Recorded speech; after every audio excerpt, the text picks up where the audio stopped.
Address to the Universal Peace Federation rallies in honor of the liberation of the homeland of cosmic peace and the return of heaven and earth to God. Given around the world from August to October 2006. Respected ambassadors for peace, leaders from all walks of life, distinguished guests from home and abroad, and beloved blessed families. First of all, I would like to express my sincere gratitude to all of you for your efforts to realize peace for all humanity, and especially for your support of the Universal Peace Federation. As you may know, after the coronation ceremonies at which I was acknowledged as the King of Peace, held both in the United States Senate Office Building and the Korean National Assembly in 2004, I founded the Universal Peace Federation in New York City on September 12, 2005. On the foundation of those victories, on June 13th of this year, we held the entrance ceremony of the Cheonjeongung Peace Palace and the coronation ceremony of the true parents as the King and Queen of Cosmic Peace. These were each steps toward the establishment of the substantial kingdom of heaven on earth, Chunilguk. Ladies and gentlemen, immediately after the inauguration of the Universal Peace Federation, I embarked on a world speaking tour that took me to 120 nations. My wife, Dr. Hak Jahan Moon, inherited the victory of that first world tour and went on successfully to complete a 180-nation tour declaring God's message in the capacity of the true parents. Through this tour, which took her around the entire world over the past 6 months, she and our sons worked together seamlessly, fulfilling the providence of mother-son cooperation. She, as a true parent accompanied by true children, declared the word and officiated together over the World Peace Blessings Ceremony. Through this, she restored and offered to heaven the realm of the lineage and the realm of Cain and Abel unity, both of which had been lost by Eve, the mother of the first human family. Ladies and gentlemen, August 20th of this year was the 21st anniversary of my release from Danbury Prison in the United States, which was the last of 6 unjust incarcerations I had to endure during my lifetime. My release on that day signified victory over imprisonment on the worldwide level and the attainment of the realm of liberation and complete freedom. To commemorate that significant day, and to welcome and congratulate my wife on returning from her just completed world speaking tour, I hosted a global-level peace rally in Korea. More than 30,000 core leaders, representing 1.2 million ambassadors for peace and leaders in 120 nations, gathered and strengthened their resolve to realize world peace. Now, on the foundation of the success of that providential event, I am traveling to every corner of the world with 3 generations of true parents' family in the capacity of the King of Cosmic Peace to proclaim this message. It contains the secrets of heaven, which God has sent down to humankind in this era after the coming of heaven.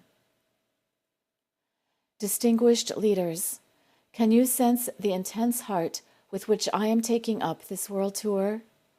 As I approach my 88th year, I do not know when or where I might collapse along the way. I have already put my life on the line to embark on this world tour, and it may be that it will be my last. I am revealing the secrets of heaven. These might be the last words that the true parent, who appeared with heaven's seal, leaves to humanity. I sincerely ask that you open your hearts and engrave these words of heaven upon them. May you have the wisdom to uphold these words as the standard of your life and pass them on to your family and clan, your descendants, and the people in your community. Ladies and gentlemen, my speech for today again has the title, God's ideal family and the kingdom of the peaceful ideal world, as it is a summary of the divine teachings that I conveyed to the 6.5 billion people of the world during the past year. It is to remind you once again of your role and mission as seen from the viewpoint of God's providence and of the importance of the age in which you are living. Ladies and gentlemen, throughout history, people have continually worked for peace based upon human effort alone. Consider the confrontation between democracy and communism. Outwardly, the difference between the two was the extent to which they recognized and ensured individual rights and freedoms. Yet, providentially speaking, communism and democracy were like children who had lost their parents. The two divided into the positions of Cain and Abel respectively, and became trapped in the fetters of fraternal conflict. Throughout history, peace movements inevitably reached their limit and ended in failure because they were carried out by imperfect human beings. This is why the United Nations, although launched with the splendid dream of realizing world peace, today has to admit its innate limitations and confess that it can no longer give hope to humanity. This is simply because the UN was launched during the era prior to the time when God could directly govern the unfolding of his providence in history. Now, however, it is entirely possible for the Universal Peace Federation to fulfill its mission to unite heaven and earth and form the kingdom of the peaceful ideal world. That is because it represents God's victory and the fruit of the true parent's blood, sweat, and tears. Therefore, the Universal Peace Federation is the world's cherished hope. It will carry out the role of an Abel-type counterpart to the existing Cain-type United Nations, to renew the UN and provide the leadership for a new sovereignty of universal peace known as Chunilguk. Therefore, please bear in mind that you, as the world's leaders, are given the heavenly mission to build God's substantial homeland, which is nothing less than the ideal that God intended at the time of creation. Respected world leaders, what do you think is God's ultimate purpose for creating human beings? Simply put, it is to experience joy through relating with ideal families filled with true love. What does an ideal family look like? When God first created human beings, he made Adam representing all men and Eve representing all women, with the intention that they become owners of true love. Then, what was the quickest way for them to cultivate a character of true love? In a word, it was to secure a parent-child relationship with God, whereby they could live in attendance to God as their Father and form a model family embodying God's ideal of peace. They were to have followed the path of living as one family with God, experiencing joy eternally. God created Adam and Eve and established them as the first ancestors of humankind to form the model family and establish the ideal of peace. He committed himself completely to raising them as his son and daughter, joined with him through true love, true life, and true lineage. Therefore, if Adam and Eve had achieved individual perfection in accordance with God's will, that is, if they had achieved the perfection of their character and entered into conjugal relations with his blessing, then they would have attained complete oneness with him.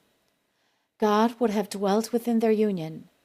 Also, their children would have been linked to this holy order of love, enjoying a direct relationship with God as their parent. In other words, the marriage of the perfected Adam and Eve would have been God's own marriage.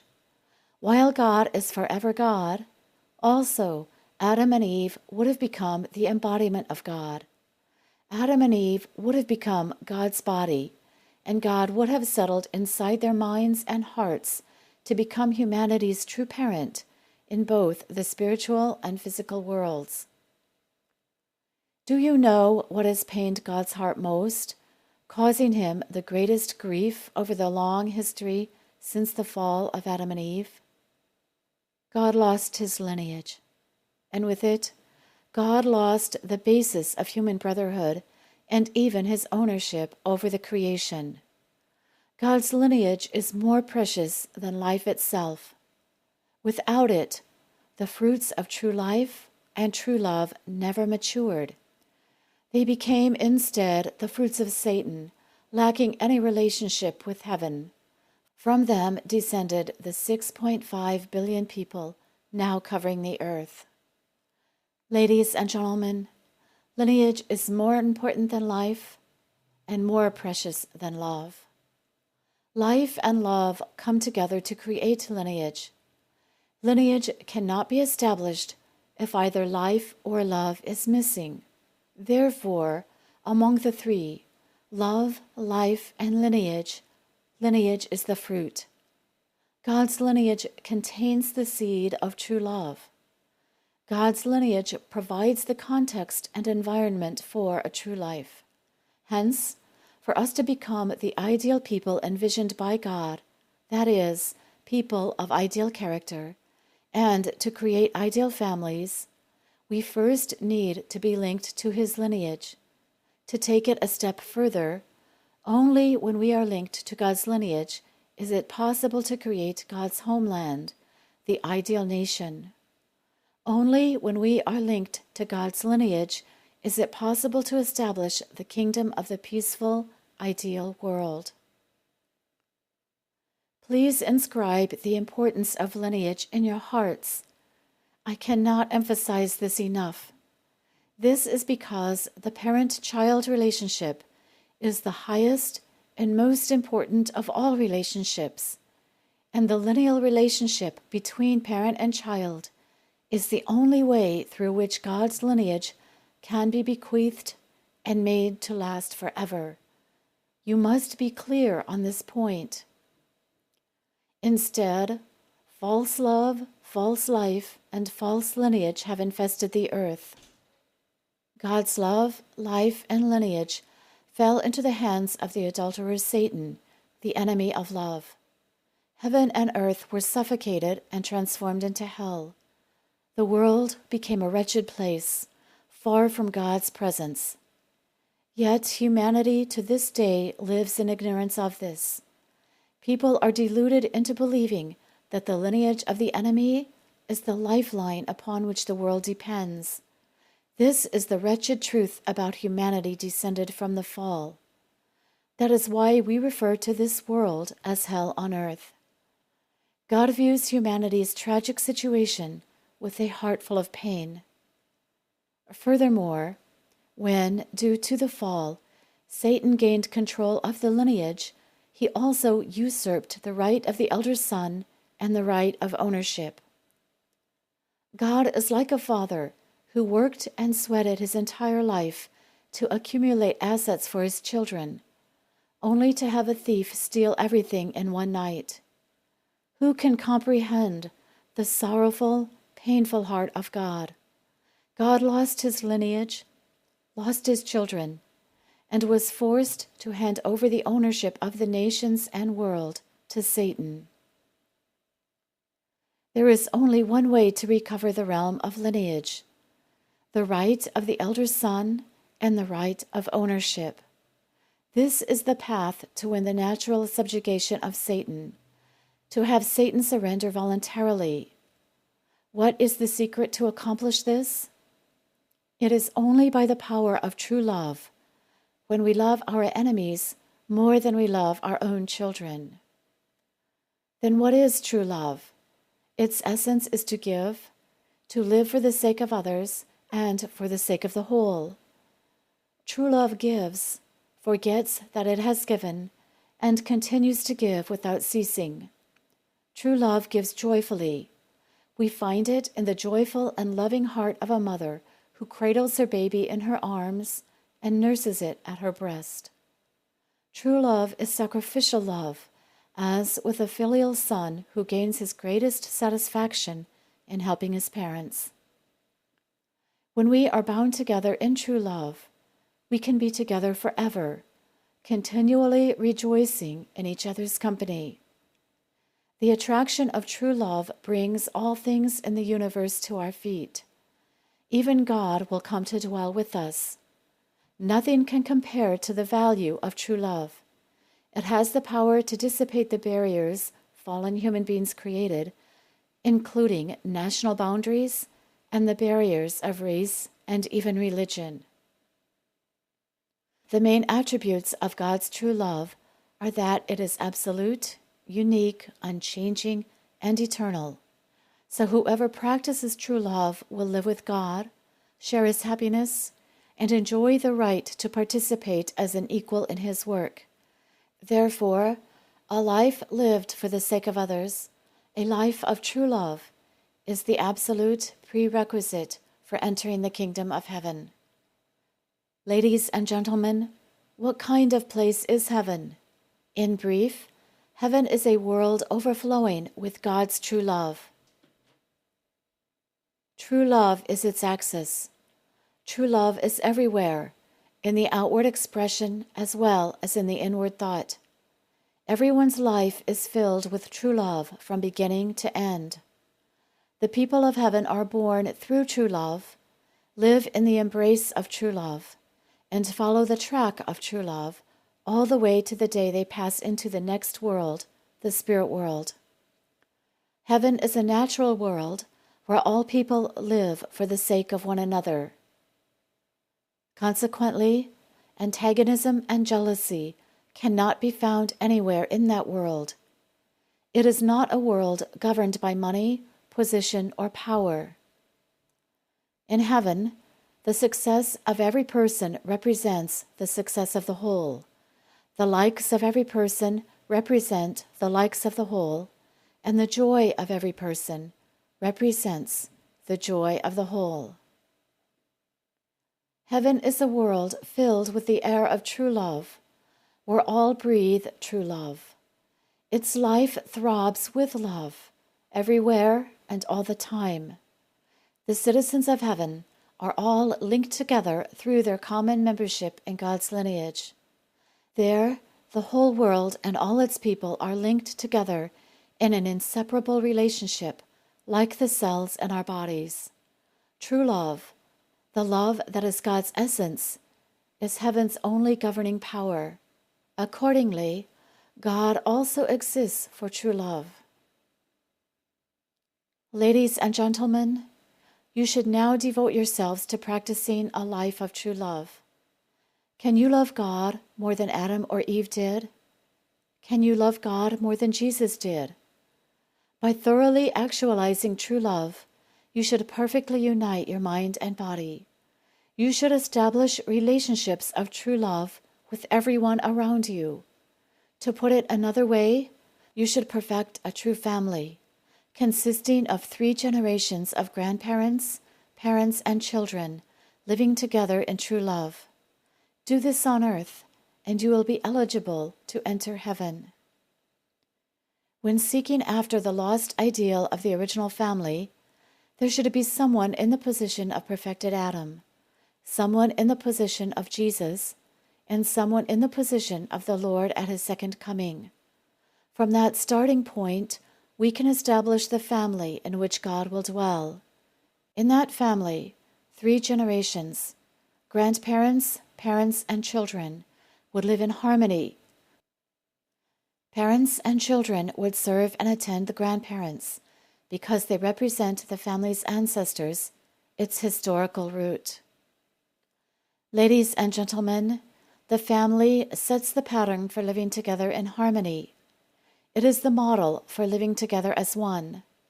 There we have love and respect between parents and children, mutual fidelity and love between husband and wife, and trust and mutual reliance among siblings.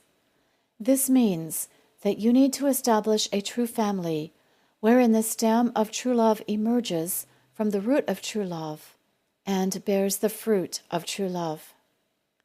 Such families contain the living root of history and the roots of the kingdom of heaven.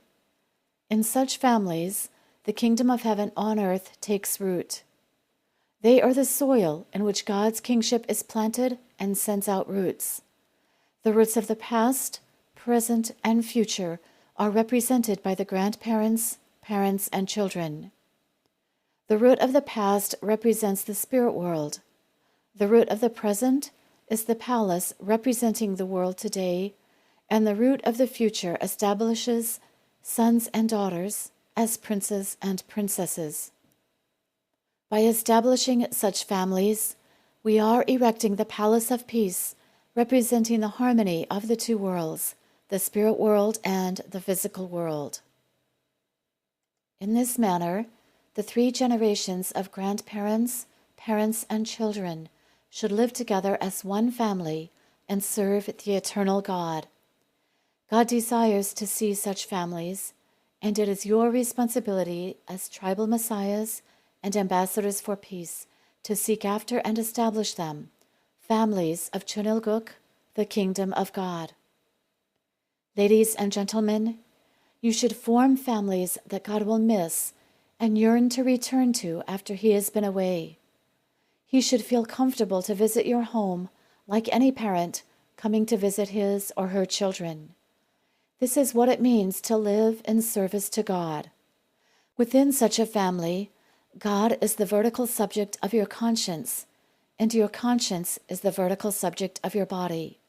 Thus, unity with God brings your mind and body into unity. Family members who have established that vertical axis can perfect the 4 realms of love and heart: parental love, conjugal love, children's love, and siblings' love. That family links all directions, above and below, front and rear, right and left. They revolve around each other in everlasting spherical motion. This is God's everlasting, model, ideal family, which expands to ideal model nations and his peace kingdom. If only the entire world were filled with such true families, it would be an orderly world where people governed themselves by the heavenly way and heavenly laws, with no need for lawyers, prosecutors, or even judges. Distinguished ladies and gentlemen, our bondage to the lineage of Satan has caused so much suffering throughout history. Let us now boldly step forth to sever it and be grafted onto the root of the lineage of the true parents. Why should we foolishly continue to live and die as wild olive trees? A wild olive tree, even if it lives 1,000 years, will only continue producing the seeds of more wild olive trees. Where can we find the path to escape this vicious cycle? It is through the holy blessing. The holy blessing ceremony offers the grace of being grafted onto the true olive tree. It was instituted by the true parents, who bring God's true lineage to humankind. Once you change your lineage to God's lineage, your offspring will belong to God's lineage naturally. The holy blessing is received in 3 stages: rebirth, resurrection, and eternal life. Once you receive the true parents' holy blessing, you can give birth to pure, sinless offspring and build an ideal family. The best way to receive the holy blessing is with someone from another race, nationality, or religion. I call this an intercultural exchange marriage blessing. These marriages contribute to the enormous task of transcending the barriers of race, culture, nationality, ethnicity, and religion, and to creating one family of humankind. In God's sight, skin color makes no difference. God does not recognize national borders. God does not stand behind the barriers of religion and culture. They are nothing more than the devil's tricks. The devil has used them to rule over humanity as a false parent for tens of thousands of years. You have the mission to teach the members of your families and clans that the intercultural exchange marriage blessing is the ultimate means to establish a peaceful, ideal world here on earth. Your families and clans should all join the holy ranks of those blessed through intercultural marriage. Ladies and gentlemen, the path is now open wide for you to change your lineage through the holy wine ceremony that the true parents have instituted. The blessing is yours, either as newlywed couples or as already married couples, that you may establish true families. Indeed, I am speaking to the world, advocating that all humanity complete the change of lineage through participating in this intercultural exchange marriage blessing.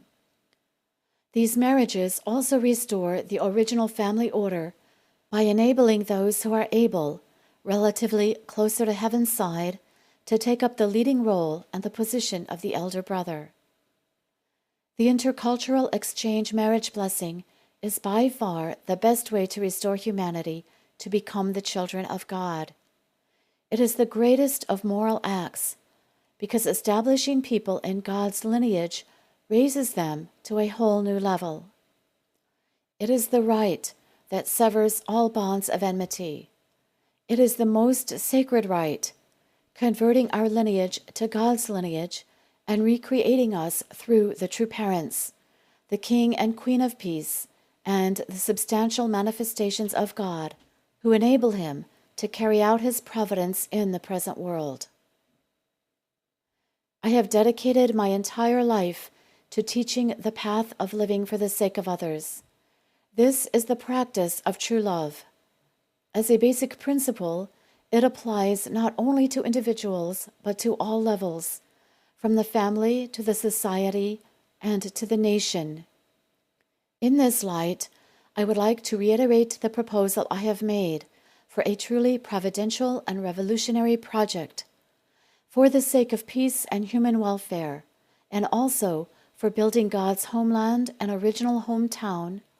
I propose that we build a passage for transit across the Bering Strait, that remnant of Satan's historical division between East and West, North and South, and where the North American and Russian land masses are separated.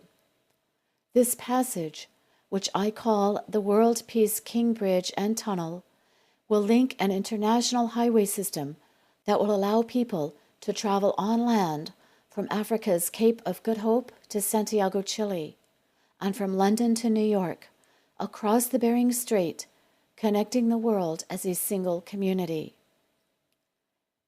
Distinguished peace ambassadors and leaders from all fields of life, you are now living in the most blessed and exalted time in history. The age after the coming of heaven has arrived. I proclaim the beginning of the new heaven and new earth, long awaited and yearned for by billions of your ancestors in the spirit world who have come and gone in history. This is the era of the kingdom of the peaceful ideal world. The four great religious founders and billions of good ancestors have come down to earth to guide you on the heavenly path. The age when the fallen and corrupt world wreaks havoc on humanity, allowing evil people to live better than others, is passing away. Our ultimate purpose is to find and establish the nation that seeks after the will of God and whose citizens all serve God as the center. What would that nation be? It would be the kingdom of the peaceful ideal world. It would be a nation that resembles the form of a true family, with 3 generations living together in harmony, trusting, respecting, and supporting one another, and becoming one in love. In short, it is the nation that humanity has desired throughout the ages, the utopia where God is sovereign. This means we need a movement to realize a society of interdependence, mutual prosperity, and universally shared values. We need to make humanity one great family by breaking down the walls in our hearts and eliminating even the boundaries between nations. This movement begins from one family. Therefore, Each of us should bear in mind that it is our providential calling to form and establish a true family. It is the way we can advance the establishment of the cosmic peace kingdom on earth. Indeed, all this is coming to pass. In the Middle East, one of the world's tinderboxes, Jews, Christians, and Muslims have found the resources in my philosophy of peace to engage in a new dimension of dialogue. In past decades, my unification thought played a decisive role in ending the Cold War. Now I am successfully leading behind-the-scenes efforts to bring about the reunification of my homeland of Korea. But I am not yet satisfied, because I began my life's work at the command of heaven. I have come as the true parent of humankind with God's anointing, and I am determined to keep my promise to him. I am determined to obliterate all national divisions and barriers that have poisoned this earth, and to establish the kingdom of the peaceful ideal world where all people everywhere can live hand in hand. The age after the coming of heaven that God and true parents have opened is a time of dramatic change. You have the mission to make this era blossom and bear fruit in blessing and glory. Therefore, please become heaven's emissaries, fulfilling the dual missions of the Peace Kingdom Police Force and the Peace Kingdom Corps. Serve humanity under the banner of the Universal Peace Federation, which is working to take up the role of an able-type United Nations. Worthy citizens of the world, if not you, then who will nurture and protect the blessed families and this blessed planet Earth that God has given us? Ladies and gentlemen, I have said that in the age after the coming of heaven, we must recover the true lineage that was lost when Adam fell, by receiving the marriage blessing through the true parents. The providence of the blessing should be perfected through 5 stages: the individual, the family, the tribe, the race, and the nation. In this way, let us fulfill our divine mission as blessed families in the age after the coming of heaven by restoring and establishing the ideal 3-generation family on the world level. This is the same purpose for which Jesus came to earth, and which he sought to accomplish before passing from this world. Therefore, I am now leading all tribal and national messiahs to unite and bring to a final end the improper relationship between the political sphere, representing the Cain realm, and the religious sphere, representing the Abel realm. With this providential will in mind, I have declared that a second Chunjeongung Peace Palace for the religious sphere be established in Geneva, Switzerland, a city with a significant history regarding the relationship between the religious and political spheres. The Mongolian People's Federation, representing 74% of the world's population, should bear in mind that the providential age is now upon us, in which it should fulfill its duties by restoring the world through the blessing on the world level. This will bring to a close the conflict between Cain and Abel, which had its beginning within humanity's first family. Ladies and gentlemen, the providential time has now come when we have the mission to unite the 2 sons, Cain and Abel. It is by their mother's love that they can become one. Then, having recovered their original positions, they should dedicate the restored, original ideal family before the true parents, the King and Queen of cosmic peace. Please take to heart and engrave this in your mind. You are living at a time when God gives you the mission, through restoring the true ideal family, to offer before heaven the realm of the sibling love and the right of ownership that were given over to Satan through the fall of our human ancestors. Please become true princes and princesses who live in attendance to God as your true parent, for he is the peace king of the multitudes. Let us build the everlasting peace kingdom by attending the true parents, who have become the king and queen of cosmic peace. Let us build the world of eternal liberation and freedom, where there is no need for a Savior, Messiah, or second advent of the Lord, and fulfill the dutiful family way of filial sons and daughters, patriots, saints, and divine sons and daughters of God. In so doing, let us inherit true parents' victory, their completion of the restoration through indemnity of the realm of 3 generations, that we may perfect the original world that existed before the fall. Let us establish model ideal families to bring the complete settlement of the cosmic ideal realm of liberation and complete freedom. This will be the kingdom of goodness, in which we can enjoy absolute, unique, unchanging, and eternal peace and prosperity. It will become the homeland of cosmic peace, exalted in praise for all eternity. May God's blessings be upon your family, your nation, and the world for all eternity. Thank you.